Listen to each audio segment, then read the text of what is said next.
So some of the main issues and problem areas that are identified during the tax due diligence process from our perspective are in relation to any open inquiries that a company may have with HMRC.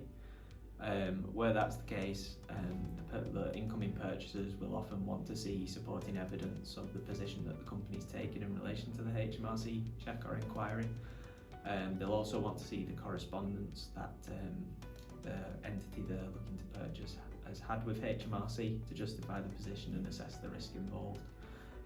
Where they deem there to be quite a risk,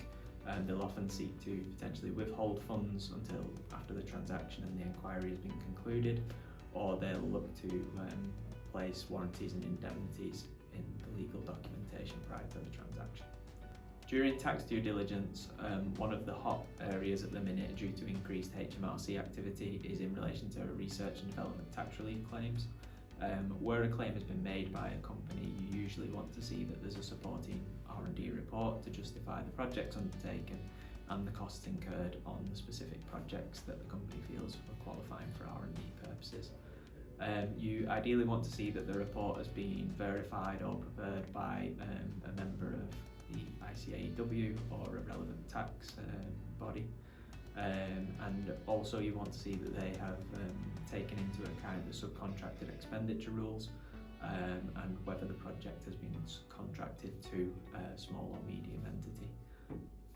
Another area that's looked into during transactions is whether a company has any share options in place, and if so, are those share options qualifying for potentially EMI purposes. Where the options are deemed to be qualifying for EMI purposes, we usually undertake a review to check that the company has met all the relevant requirements in order for the options to be deemed qualifying, that they've agreed a valuation with HMRC. HMRC have confirmed that point,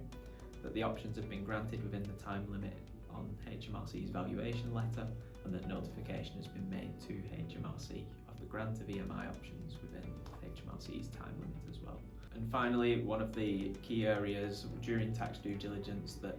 we look at is in relation to a company's VAT compliance. That's an assessment of the company's VAT returns submitted to HMRC, the relevant transactions in each of the quarters, whether they have been coded correctly from a VAT perspective, whether a company has any sort of options to tax in place in respect of properties, or again, if it doesn't, and what the position is there. And an assessment of the company's VAT perspective from a capital goods scheme and whether it has any capital assets to